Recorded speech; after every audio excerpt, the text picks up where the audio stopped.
Hello and welcome to the Skills webinar series. My name is Jonathan Tarbox and I'm the Director of Research and Development at the Center for Autism and Related Disorders and the Executive Director of Autism Research Group, a nonprofit research institute dedicated to doing research that makes a real-life difference in the lives of families living with autism.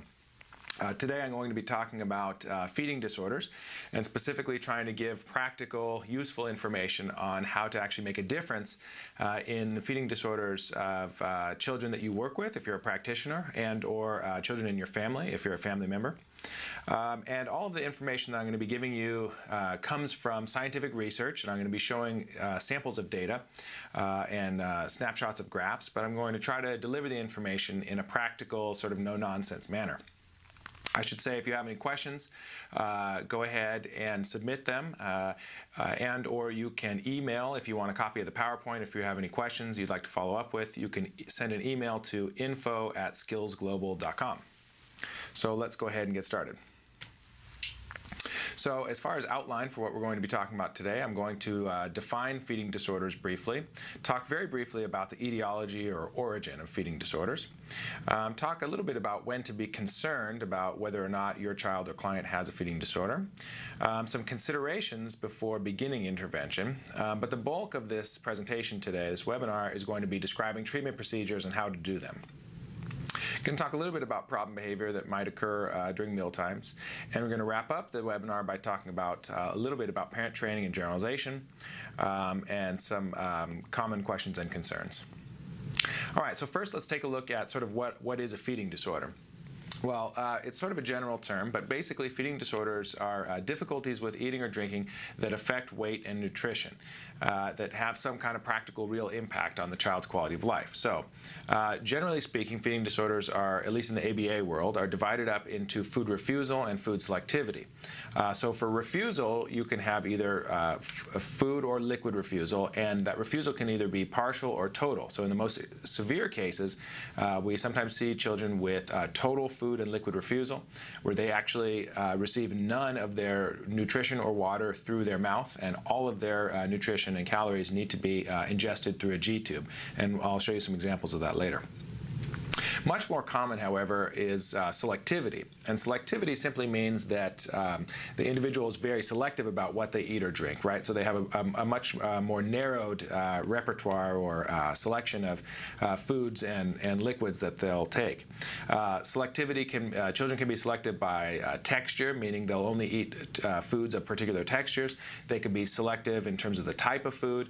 Sometimes children will even be selective in terms of the presentation method or the color of the food, and a variety of other variables. During this webinar, we're going to focus primarily on selectivity and mild food refusal. We're not going to be covering cases of really severe food refusal and G-tube dependence. If you have a kid like that, you're not going to learn anything useful from a one-hour webinar. You really need to seek professional help from an expert who's specifically trained and experienced in treating severe feeding disorders. All right, so how prevalent are feeding disorders? Well, it turns out that research has shown that up to about 1/4 of all children in the general population have some type of feeding difficulties, and up to 80% of children with developmental disabilities, autism being one of them, have some type of feeding challenge. Of course, that includes all severities, anything ranging from really severe feeding disorders to fairly mild feeding disorders that really more or less represent just a nuisance.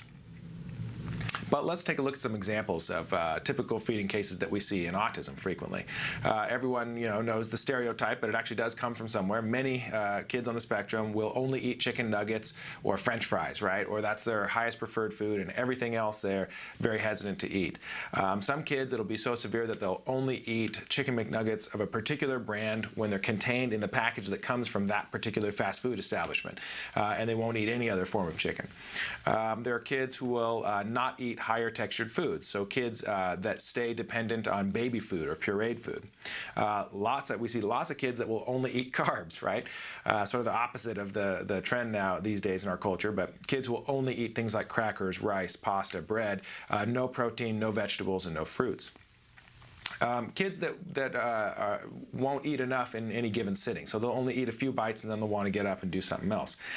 We definitely see some kids that actually have never learned how to chew, and so again they remain dependent on baby food or pureed food. And then there's kids who fail to develop self-feeding. So they eat food that's okay in terms of nutrition and size and type and variety, but they won't feed themselves. They rely on adults or others to feed them. All right, so where does it all start? Like many behavior disorders and like autism in general, feeding disorders are conceptualized usually as a complex interaction between some kind of medical or physiological predisposition and then later on turning into more of a behavioral environmental interaction. So oftentimes with children with severe feeding disorders, what we see is they might be born premature or they might be born with complications.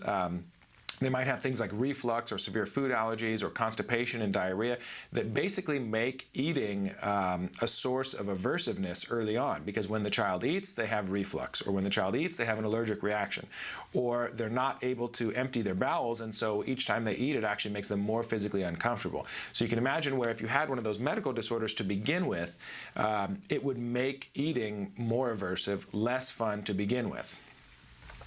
Now, of course, as we know in ABA, the consequences of our behavior affect the likelihood that we'll do that behavior again in the future. So if at first we dislike eating because we have a medical disorder or a medical complication, and then we have a negative reaction, which is totally normal and totally expected, right? If eating makes you feel uncomfortable, you have a negative reaction such as crying, pushing the food away, spitting the food out, maybe hitting, throwing yourself on the floor, running away. Well, all of these maladaptive behaviors are going to get a reaction from our caregivers, right? So our parents are very likely to have some kind of reaction to children when they display those negative behaviors. Again, totally normal for parents to do this.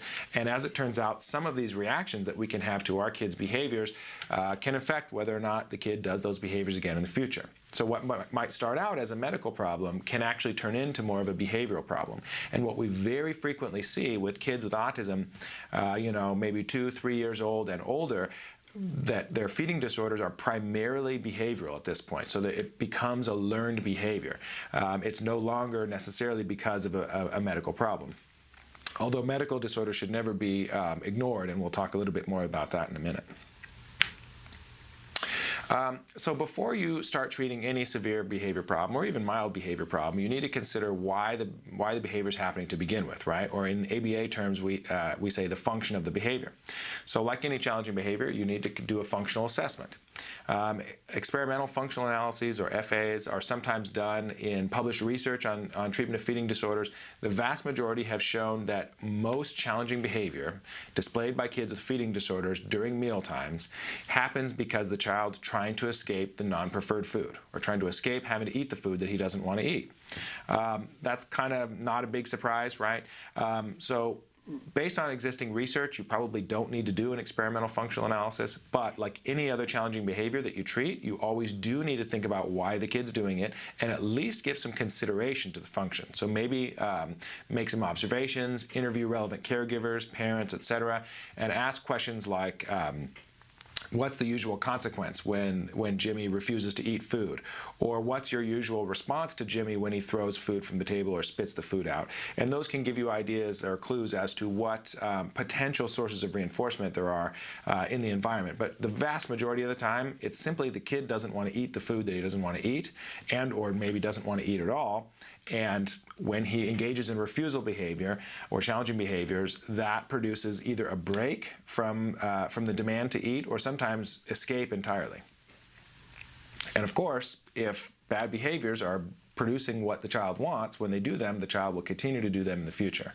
And so if the child wants to escape eating, he has a tantrum, he gets a break from eating, he's more likely to have a tantrum next time someone asks him to eat something that he doesn't want. Here's some sample graphs. I'm not going to take time to go over them, but like I said, if you want a copy of the PowerPoint, you can email for it and we'll send you a copy. You can take a look at it. Just wanted to give you some research-based information. These are simply graphs showing examples of challenging behavior where the reason why the kid was doing the challenging behavior was to escape from eating food that he didn't want to eat. All right, now let's briefly address when should we be concerned about a feeding disorder. So eating is obviously totally critical, right? You literally can't survive if you don't ingest calories, but oral feeding is particularly important. There's lots of consequences of feeding disorders. Feeding is critical to long-term physical health, establishment of lifelong eating patterns. Eating out in the community broadens a child's world, so a big part of just being a social human is going out into the community and sharing food with others, going to a restaurant and eating, eating in the school cafeteria.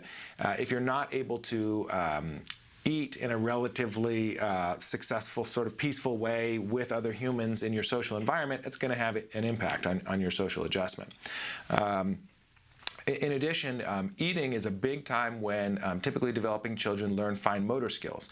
So as children first learn to self-feed, they do a lot of this. So that's partly how they learn things like the pincer grasp or to hold a spoon or a fork is in the context of eating. So if a child is not learning to eat or learning to self-feed, then he can actually miss out on development of fine motor skills as well.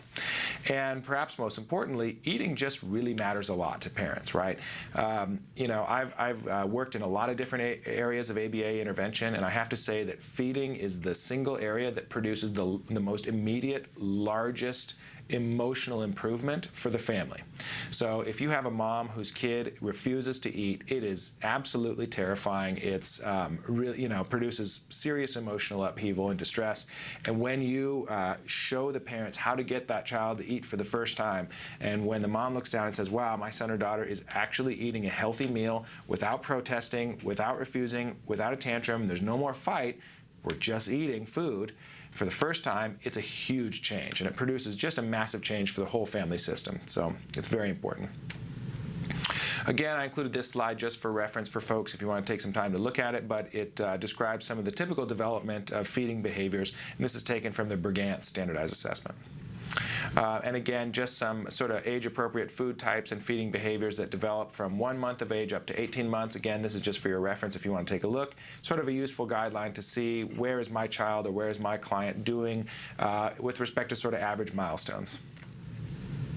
So how bad is it really? In severe cases, you can have consequences like malnourishment, failure to thrive, lack of growth, and dependence on G-tubes. These are really severe cases. Again, this is not the purpose of this webinar to address the most severe cases, but this is kind of the worst case scenario. Here we have pictures of a child who is dependent on a G-tube, and so that's a feeding tube that's inserted directly into the child's stomach surgically, and another child with an NG tube, which is a feeding tube that's inserted through the nose.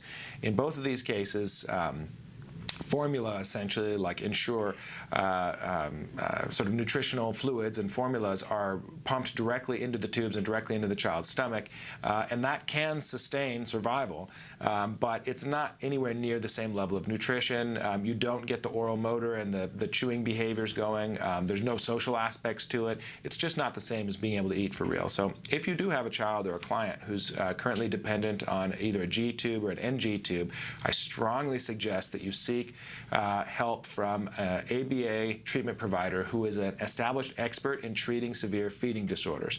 And it's not the same as doing everything else. When you're working with a severe case like this, you really need experience working with severe feeding disorders. So I encourage you to seek that out.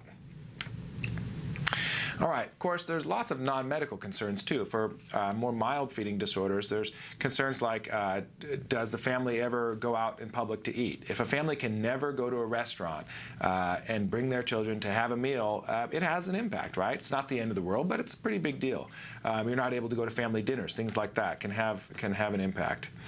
Does the family always have to cook a separate meal or do a separate whole routine for the child with a feeding disorder, and then everyone else in the family can sit down for a nice meal, but that essentially the feeding problem excludes the child from the rest of the family? Does the family find itself giving in to ritualistic behavior surrounding meals that limits the opportunities for the family? Does the family find itself cooking the same exact thing every day, right? So in cases of pretty bad food selectivity, a child may have only one meal that he's actually willing to eat in peace, and you might find parents cooking that meal every day, essentially, which is going to be, you know, produce severe boredom for the rest of the family, right? But also is not really adequate nutritionally, right? It's important to have a wide variety of foods in one's diet. All right, let's take a look at some variables to consider before you begin intervention. And by far the most important one is establishing that the child is indeed a safe, what we call a safe oral feeder. And what this means is there's no medical and no physiological or structural reason why the child can't put food in their mouth, chew it up, and swallow it, okay? If there's medical reasons why that's dangerous, and you're an ABA provider or an SLP or a PT or a special ed teacher or a parent, you're not ready yet to treat this problem. You need to get clearance first that the child is medically and physically safe to eat, because anything that the rest of what I'm going to talk about in this webinar is ways that you can get the child to eat and teach the child to eat and enjoy eating, but all of that involves giving them food, right, and chewing and swallowing. So if they can't do that safely, we have no business intervening yet. So make sure you get that cleared up first. Send the child to a GI doctor who's qualified to make these types of assessments. They might order tests like a barium swallow, a gastric emptying study, and other tests. Make sure they're a safe oral feeder. If you're not 100% sure, it's not your turn yet to treat them, get that medical clearance first. Rule out medical problems like gastroesophageal reflux, constipation, diarrhea, delayed gastric emptying. If a child has a feeding disorder and has one of these medical problems, treat the medical problem first. And in some cases, not very often honestly, but in some cases what you find is the feeding disorder will largely resolve when you treat the underlying medical disorder. Usually there's still some learned behavioral components too that you will still need to deal with, but at least get the medical problems out of the way first so that the child's not suffering from actual physical pain or discomfort while also trying to learn eating like you're going to teach them. All right, so now let's say you've decided, yes, we're going to do it, time to treat the kid.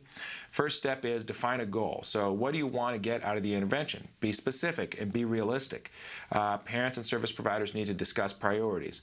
Determine a terminal goal that you're going to have at the end of intervention, and determine intermediary steps between. So for example, for a child who has selectivity, he knows how to chew and swallow, but he has pretty bad selectivity in terms of variety of foods.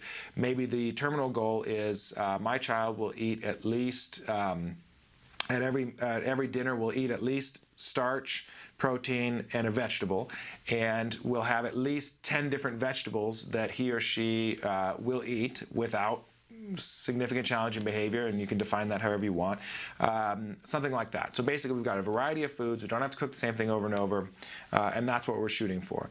Intermediary goals could be something like within the first couple weeks we're going to increase the number of vegetables that he'll eat by 2 or 3. You can also make goals with respect to texture, variety, amount, becoming a self-feeder, making meals fun for the family. I mean, that's a legitimate goal, sometimes hard to define, but let's face it, the main reason why parents want help with this is because children with severe feeding disorders, or honestly even mild feeding disorders, it can provide a lot of stress for the family, and meals can become essentially a nightmare that parents dread, the siblings dread. So just sitting down and having fun during a meal and having a conversation or goofing around or whatever, and just enjoying oneself during a meal is probably the most important goal, or at least close to it. A lot of families come to us with the happy meal goal, which is basically, look, all I want to do is be able to just take my kid to a fast food restaurant, order a Happy Meal, and he just eats it and there's no fuss, right? In other words, I just want to be able to go out in public and just order something at an average, more or less normal place, and it's going to work. And it's not going to be a meltdown or a tantrum because the restaurant doesn't have the exact thing that my child needs. All right, from the very beginning, you want to start talking about family contributions, determine family requirements and family participation. So what are the parents going to do? What is their responsibility? Are they going to help prepare food?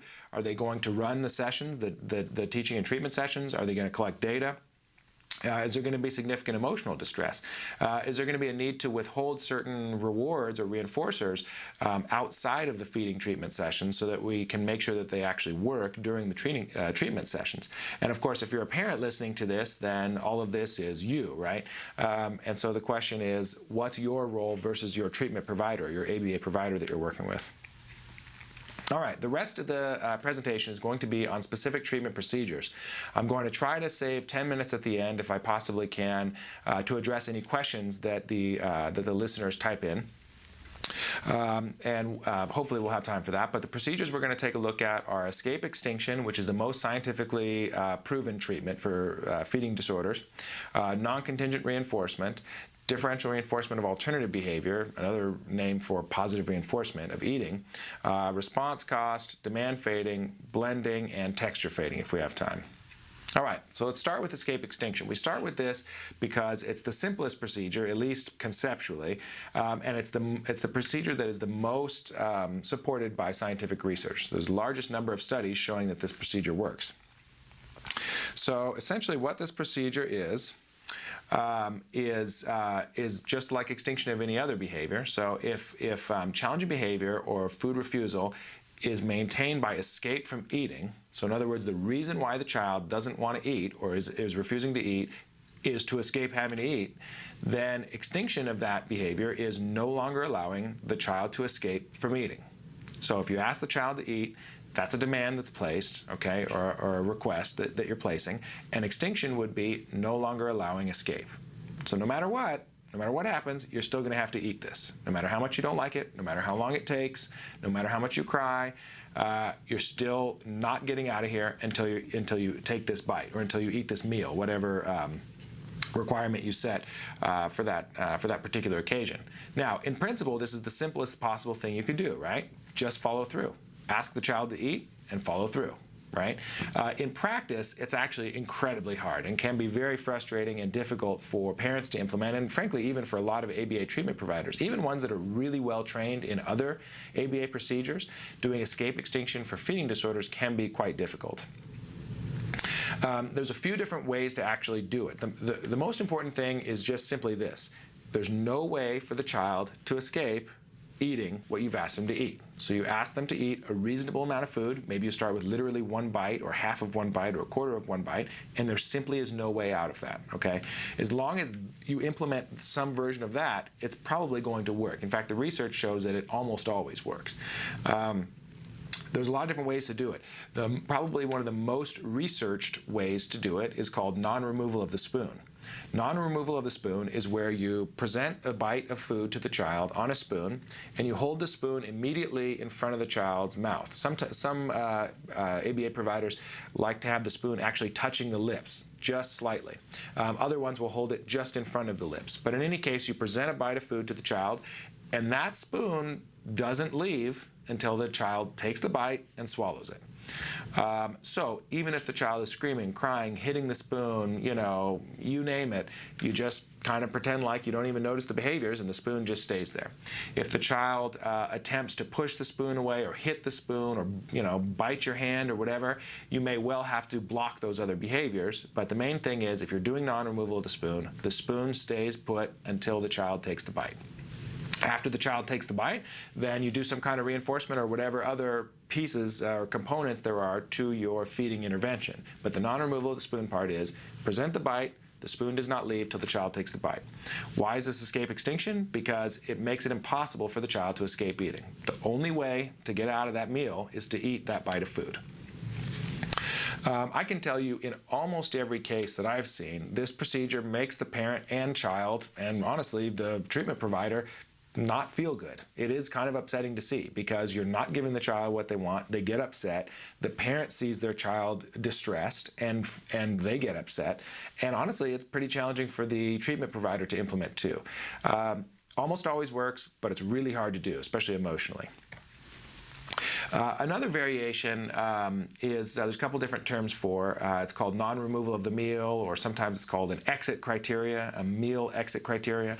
And it's just kind of the old-fashioned thing that probably our grandparents would have done to us if we wouldn't eat our food, and that is, sorry kid, this is the meal and you're not getting up from the table until you eat it. And that's it. It's that simple. So you present the food on a plate. You don't have to put the spoon in front of the child's mouth. If they're able to feed themselves the bite or pick up the food and eat it, you present the food and that's that. They escape from the meal when they take the bite. If they don't take the bite, they sit there forever until bedtime. And then really ideally you would present that same bite of food the next day for breakfast if they didn't eat it the night before. So in other words, there's no way to escape without eating that food that you presented. The nice thing about this, as opposed to the non-removal of the spoon procedure, is it tends to get a lot less physical. So with non-removal of the spoon, you're putting the spoon right in front of the child's face, and it's making it very easy for the child to try to hit you or bite you or push you away. Non-removal of the meal, you're presenting the meal, and they can't escape until they eat the meal or the bite, whatever you present, but it's less physical, and you don't have to be right in the kid's face. So you might prefer that procedure. they both work. It depends on the child. For children with really severe behavior, where they're going to just take the plate and throw it, or for children who cannot self-feed, if they just don't have those skills, then this might not really be an option. All right, here are some data from a study we published in the journal Education and Treatment of Children, where we used this non-removal of the meal procedure. And this child was a child who had pretty severe food selectivity. I think he only ate about 10 or 12 different foods. And what the graph shows is the percentage of the meal that the child ate. And so during each one of these data points was dinner. And we basically told the mom, cook whatever you want for the family meal for dinner. Don't take into consideration the child's food selectivity at all. Just cook a reasonable, healthy meal with a mix of vegetables, starches, and proteins. And what you can see is during the first phase, the baseline phase, the child would eat about 1/3 of the meal. And no surprise, he ate all the carbs, and he wouldn't eat any of the protein and any of the vegetables. During the intervention, we told the kid, look, sorry, I know this is going to be hard, but you just don't get to get up from the table until you finish the meal.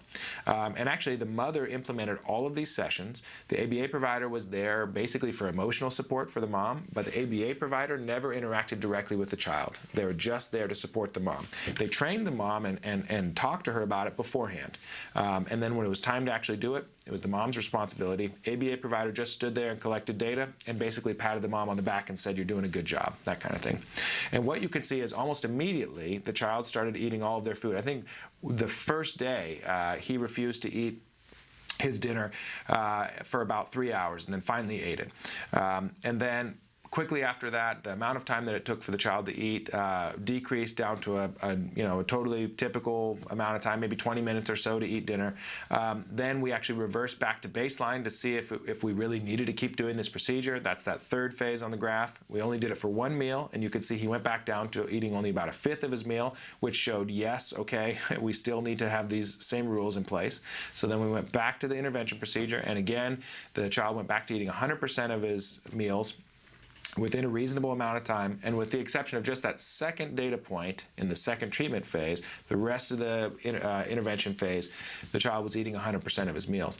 We then followed up at 1, 2, 4, and 9 weeks just to make sure that the mom could still implement this and it was still working, and sure enough, the child was still eating 100% of his meals. So it was very successful. So escape extinction is effective. It's empirically validated, meaning there's lots of scientific research to support it. It's often the mechanism responsible for behavior change. So a lot of times, and I'm going to show you some more research where they did multiple different treatment components, and escape extinction was one of them, and they tested the effectiveness of each different component, and what they showed was actually this doesn't work if you don't also include escape extinction. Generally produces quick and significant results. And let's take a look at some examples of the research I was just talking about. So Reed and colleagues in 2004 published a study that looked at non-contingent reinforcement, which is just where you give the child positive reinforcement for free, combined with escape extinction versus escape extinction alone. And I believe they implemented non-removal of the spoon as escape extinction. During the first phase, you could see the child was not eating very much of his or her meal at all. And then during the second phase, they alternated back and forth between doing escape extinction only versus escape extinction plus lots of just free positive reinforcement. That's the non-contingent reinforcement part. And as you can see, both procedures produced a huge and immediate increase to where the child was eating 100% of his or her meals. They went back to baseline without these interventions in place, and eventually the child stopped eating as much, so then they went back to treatment and again showed these treatments are very effective. Interesting to note, though, that non-contingent reinforcement, adding that didn't seem to help. What really seemed to matter was the escape extinction part. Patel and colleagues in 2002 published a study where they looked at DRA plus escape extinction versus DRA alone. Now, DRA is just a fancy term for positive reinforcement of eating, okay? It stands for differential reinforcement of alternative behavior, but really it's just positive reinforcement of eating. The first phase is baseline, and that's where they didn't do any real intervention. Then they implemented DRA alone, which means they found some kind of positive reinforcer or some kind of reward to give to the child for eating. And when the child took a bite, they'd give him the reward. And what you can see is during that first phase, it didn't work. So then they implemented a phase where they compared two different DRA procedures, but that's not the important part. Just focus on the change in the level of the behavior. And what you can see is by the end of that phase, the child was really significantly eating eating 100% of their meal pretty consistently. Then they went back to DRA alone, meaning they stopped doing that non-removal of the spoon procedure, and the child's eating went back down. Then they started back with the escape extinction, and the child's eating went back up. So again, this is a pretty clear demonstration that escape extinction was really needed, that just using positive reinforcement as they did it was not enough by itself. So there's some cautionary points that are well worth mentioning in terms of escape extinction.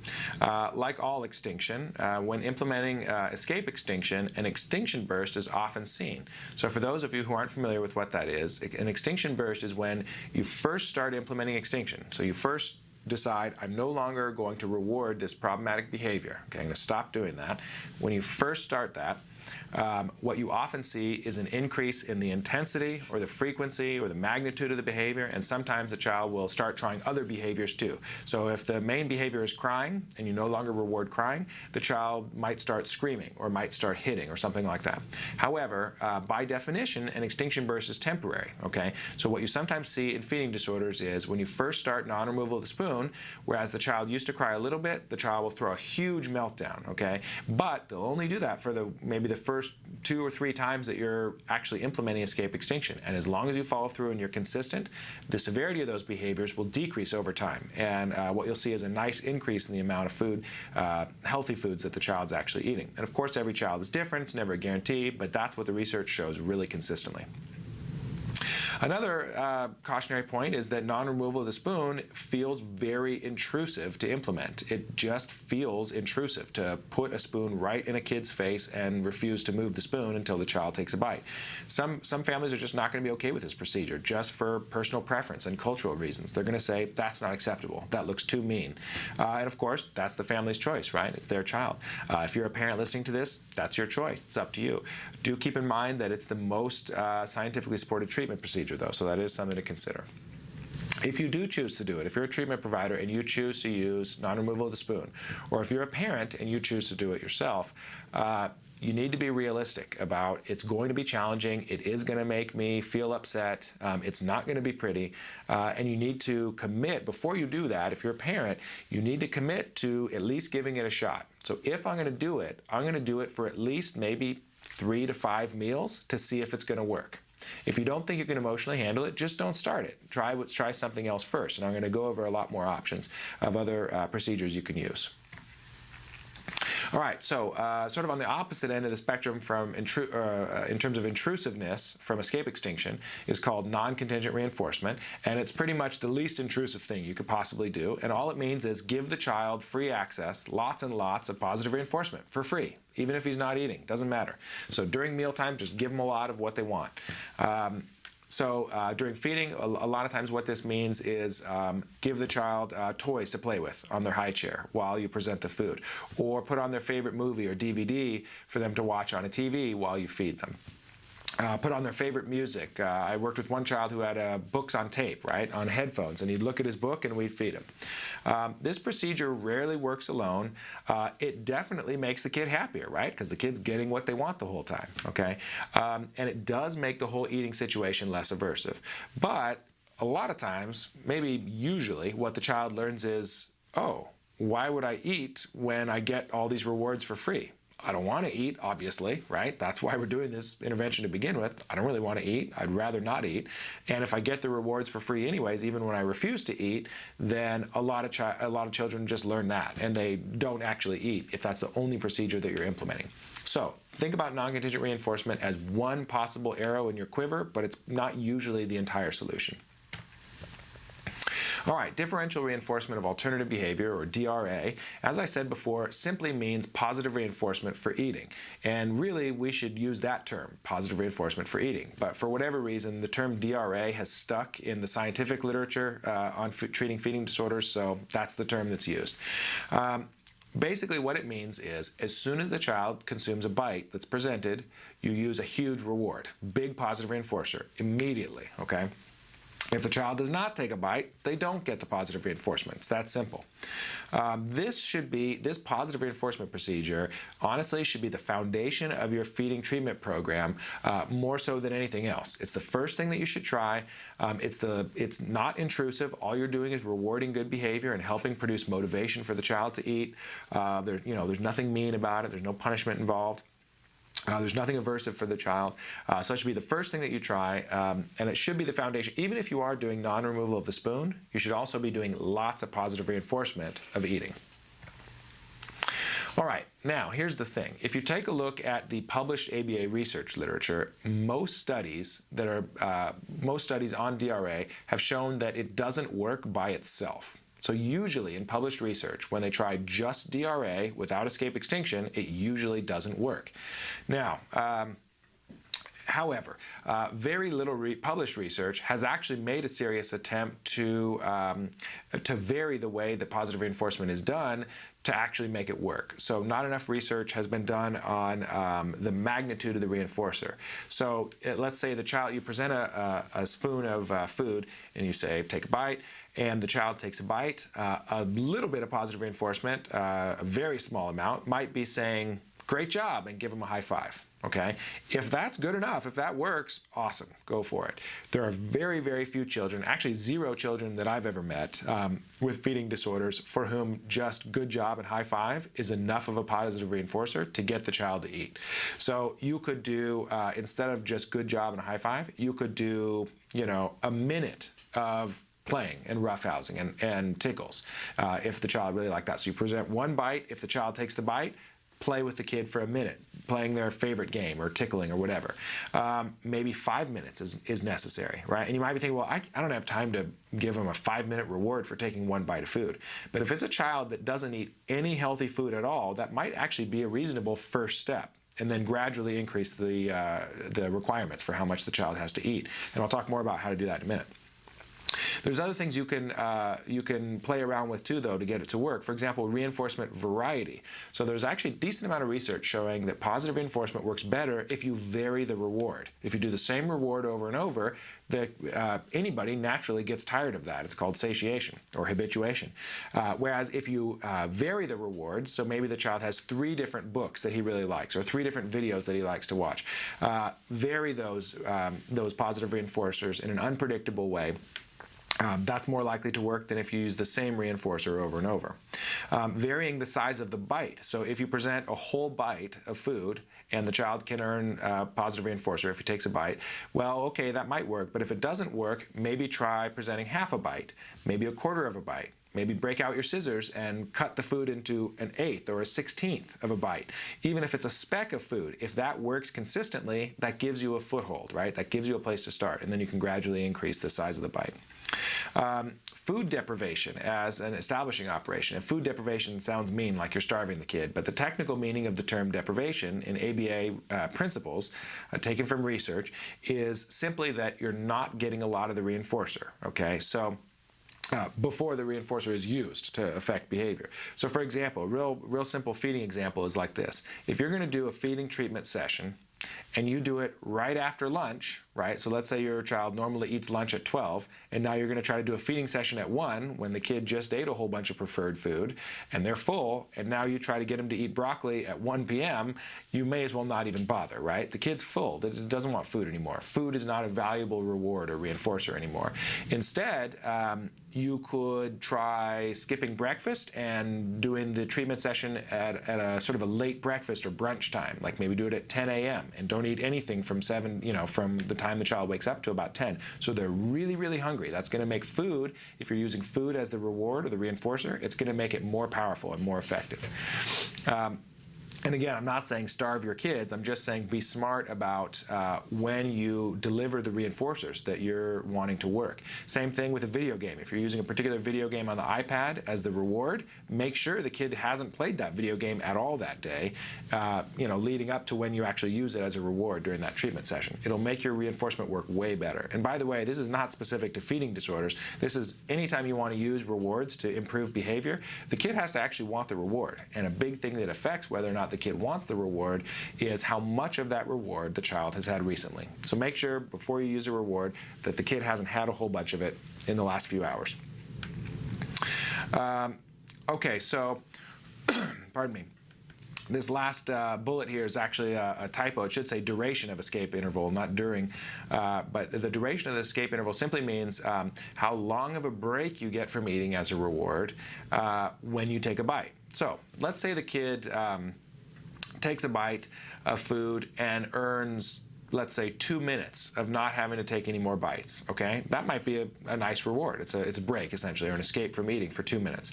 Whereas if he doesn't take the bite and he pushes the food away, okay, fine, you don't have to eat it, but I'm going to present another bite in 5 seconds. So basically you're offering the child a choice. Take the bite and then escape food for 2 minutes, or refuse to take the bite and escape food for 5 seconds.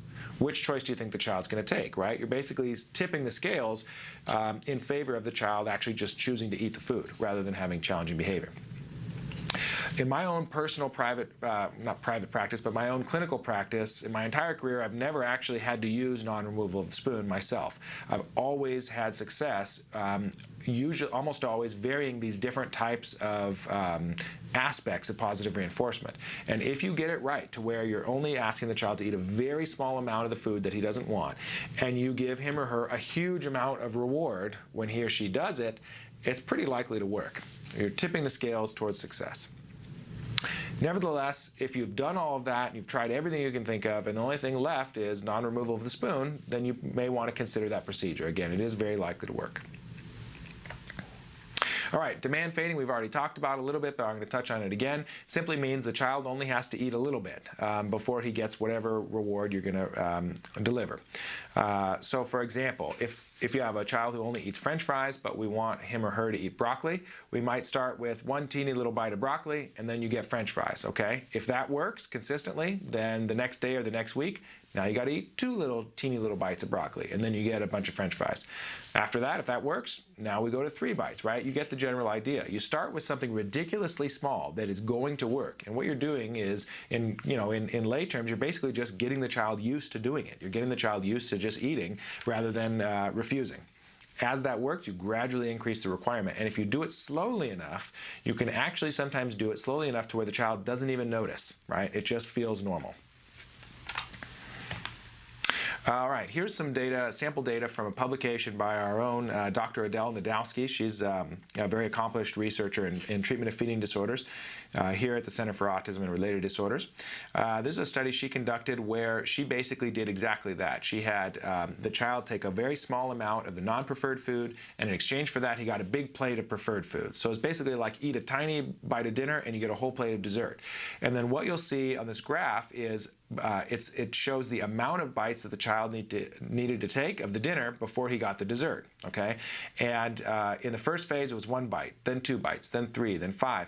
And what you can see is by the end, the child had to take 62 bites of regular food before he got a reasonable amount of dessert. In other words, just a normal dinner and then dessert arrangement. And it worked really well for all the children that participated in this study, and they actually ended up getting the child to do it in natural environments too.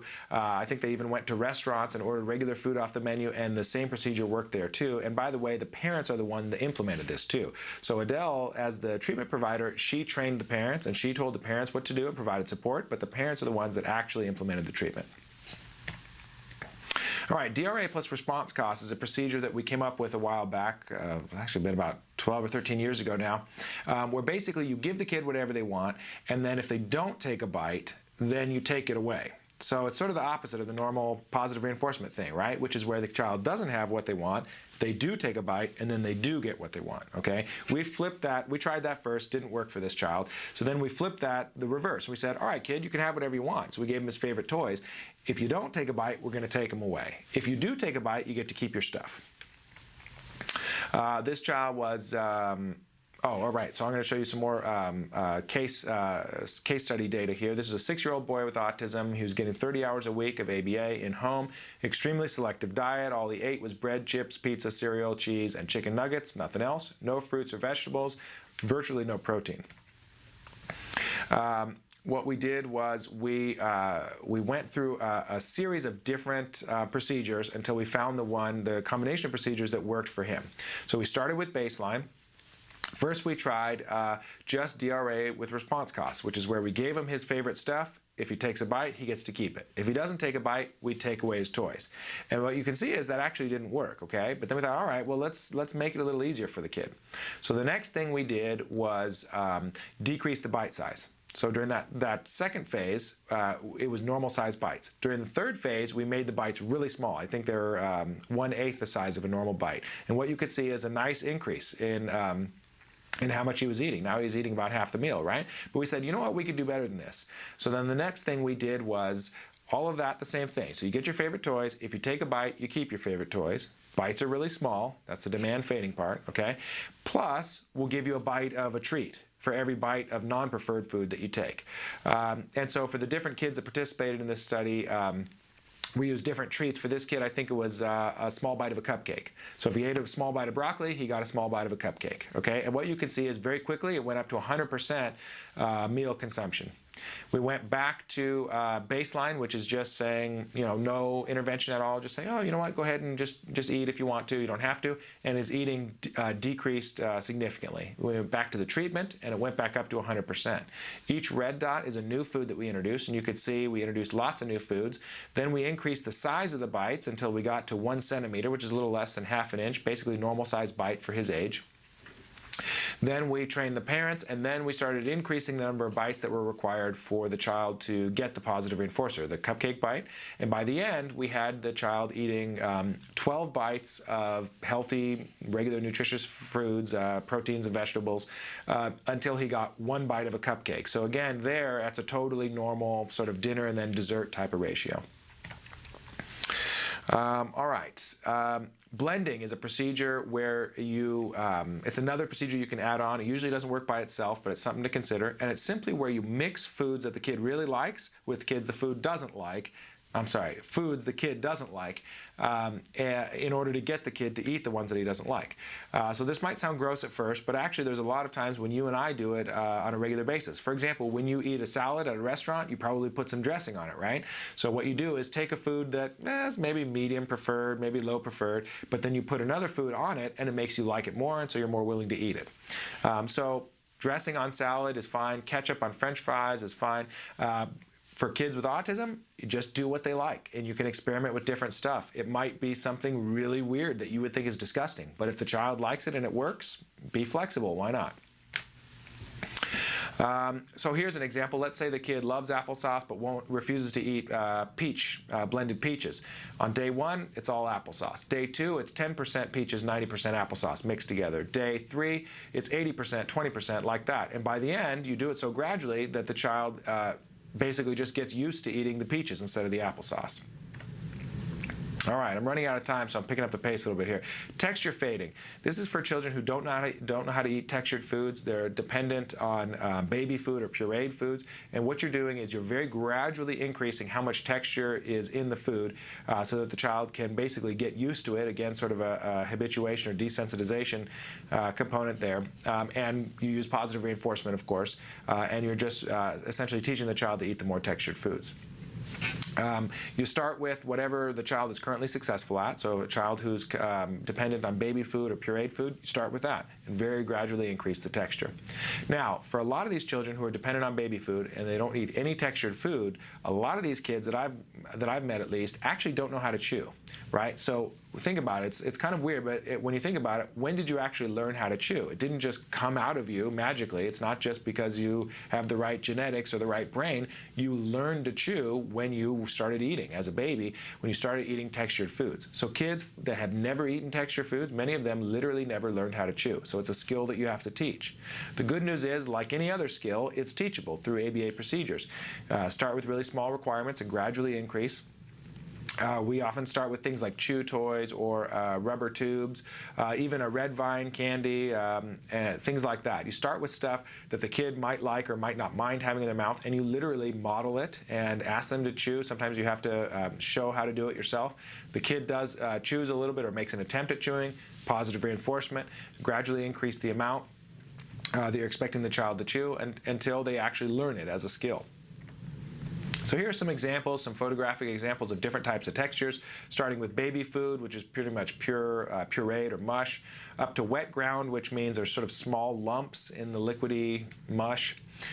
Ground is thicker texture, sort of think of like really fine ground beef. Chopped is yet thicker, think of maybe bacon bits or a little bit bigger than bacon bits. And then up to bite size, which that's going to depend on the age. And if you're not sure exactly what texture, what size to go with, you can look at other children of similar ages and see what they're able to handle, what they tolerate or what they like. And you can aim for that as a goal. But again, whenever you're increasing texture, start with whatever your child's currently successful at and go very gradually. You don't want the kid to gag or choke. Quickly, don't have time, but here's a study you can take a look at if you want, if you ask for the PowerPoint. This is a study published again by Dr. Adele Nadowski, basically showing texture fading, showing that for a few different kids, we started with with pureed foods with no texture, gradually got them up to full, regular, age-appropriate texture. Parent training and generalization, don't have time to get to today. It's critical to any ABA intervention, but especially to feeding disorders. Again, if you want to grab the PowerPoint, you can take a look at the slides. Email us for any questions. If you email info@skillsglobal.com and you have a question for me specifically, they can forward that email to me and then I can get back to you directly. I can also forward you PDF copies of any of the research studies that I've been talking about as well. I'm very quickly going to skip to common pitfalls and spend maybe about 2 minutes on that, and then dedicate the last 5 minutes or so to answering the questions that you all have sent in.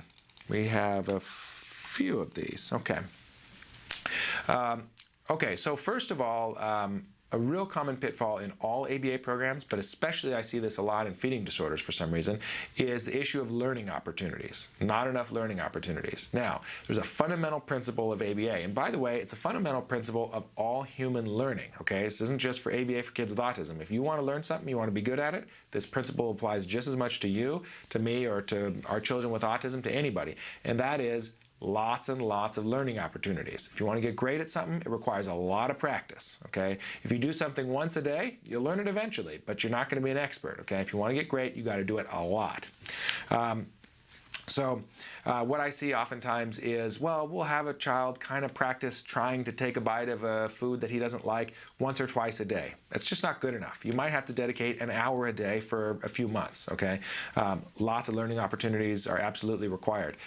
We used to run a intensive outpatient boot camp program where we basically did all day for 5 days in a row, and by the end of that week, one work week, Monday through Friday, something like 90% of the kids with autism that we treated were eating age-appropriate foods and were basically done with their feeding disorder. There was still some maintenance and generalization and follow-up work to do for the parents, but essentially the kids were eating what they were supposed to be eating and eating a healthy variety of foods.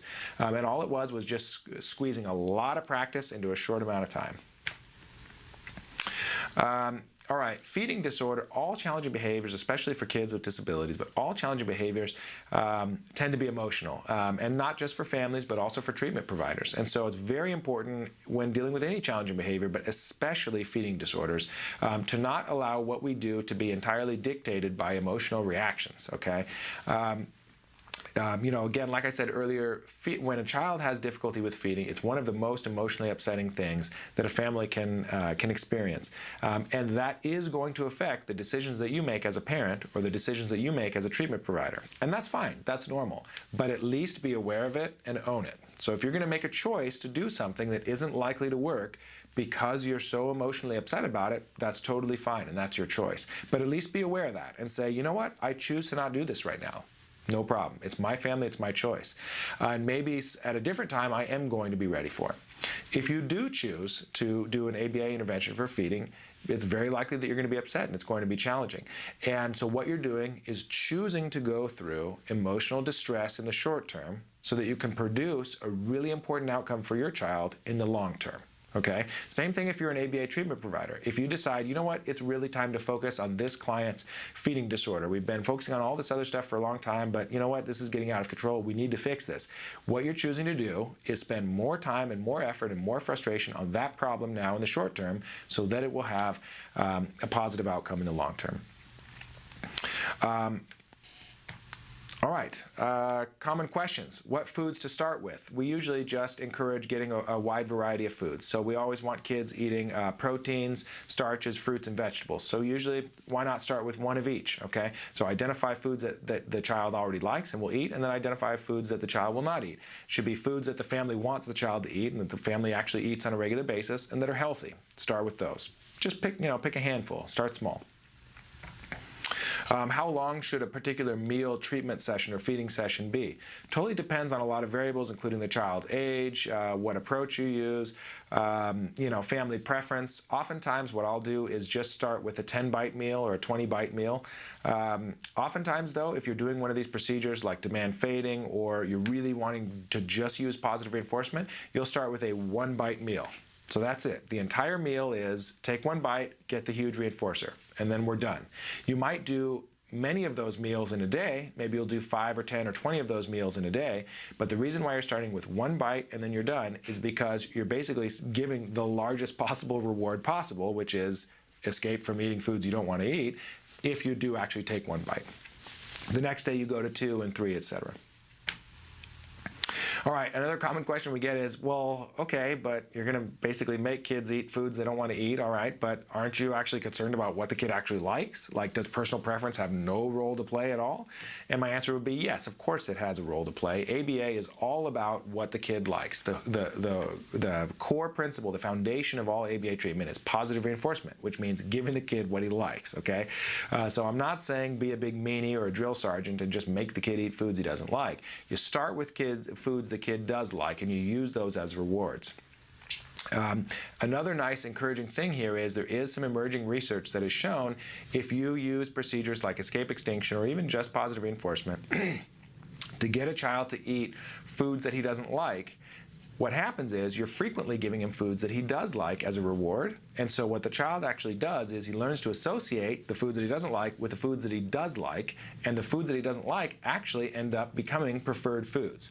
And so what we've seen is children who refuse to eat broccoli, let's say, or lettuce or salad or whatever, or carrots in the beginning, at the end of the intervention, we can actually use those same foods as rewards at the end. So we're not just teaching the child to eat because it's healthy, we're teaching the child to actually like and care about eating healthy, which is a very exciting and very satisfying outcome.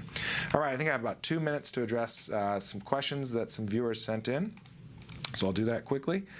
5-year-old boy with autism will only eat 5 flavors of baby food. Every time new food therapy is introduced, he drops another baby food, only drinks water from a straw cup. Tried lots of therapy, nothing works so far, desperate for help. Totally understand what you're going through. The first thing I would say is really hit hard the positive reinforcement. So you're going to pick a couple baby foods that you want your child to eat that he doesn't like very much, he or she. So it's a boy, it's a he. And you, of course, identify the ones that he will eat and maybe try to encourage him to take the tiniest bite of something he doesn't like. And if he does take that, then give him a whole bite of something that he loves. Or if he doesn't really love any food, give him a huge reward in some other form. So again, getting to watch his favorite video, getting his favorite stuffed animal, playing with the puzzle, doesn't matter. But the kid has to love it. So a huge reward, and the only way you can get that huge reward is if he takes a tiny bite of a baby food he doesn't like. This issue with once a child learns to eat some foods, then and he learns to eat some other ones after that, then the old ones drop out. Well, that's an issue of maintenance. And so what you got to do for that is just continually keep all the new foods that are learned, keep those in the rotation. So if you learn to eat broccoli today, you got to be eating broccoli a month from now too, right? That's just another food that's rotated in with all the other foods that the child learns to eat. All right, I think we have time for maybe 1 or 2 more questions. Question is, we do add oatmeal, milk, and a little olive oil. He has regular bowel movements, but had gastroesophageal reflux and was on Prevacid until age 3.5. He seems to be terrified of food. He has panic attacks. He eats only fruits and sweet potatoes. Very concerned about health, but seems to be healthy so far. Also, we must feed him. So again, really honestly, this is a perfect example of where probably the feeding disorder started from with a legitimate medical concern originally with gastroesophageal reflux. And then probably what happened is it turned into more of a learned behavior, and really quite honestly, the anxiety part is sort of a learned behavior. It's kind of understandable that he would have anxiety because in the past the food produced reflux, which hurts a lot. In other words, in the past, food basically punished him, right? So of course he's going to be afraid of the food in the future. Turns out that all these same procedures that I've been talking about actually address that problem too. Because what you're doing is, remember, we're not force feeding here. We're not making feeding a big fight or big miserable thing. We're using as much positive reinforcement as possible, and we're taking baby steps, starting with really minor expectations. And what we're doing there is basically just getting the kid used to the food and used to eating in general, and pairing it with so much positive reinforcement that foods and meal times in itself starts to become less scary, and eventually will actually become something that the child likes. But it's a gradual process. It's not overnight. It could take a year to have that outcome of where now Jimmy actually says, great, let's eat, rather than running away and hiding. I think I'm 1 minute over already, but last question I have time to address is, sorry I missed the how portion for how to get the PowerPoint. So one more time, if you want a copy of the PowerPoint, send an email to info@skillsglobal.com and ask them for the PowerPoint on the feeding disorders presentation from Jonathan Tarbox. They'll send it to you, or they could forward your question to me if you have a specific question to me, or if you'd like copies of the research that I talked about. Go ahead and contact us at info@skillsglobal.com. And with that, I'll go ahead and sign off. And thank you very much for attending the Skills webinar on treatment of feeding disorders.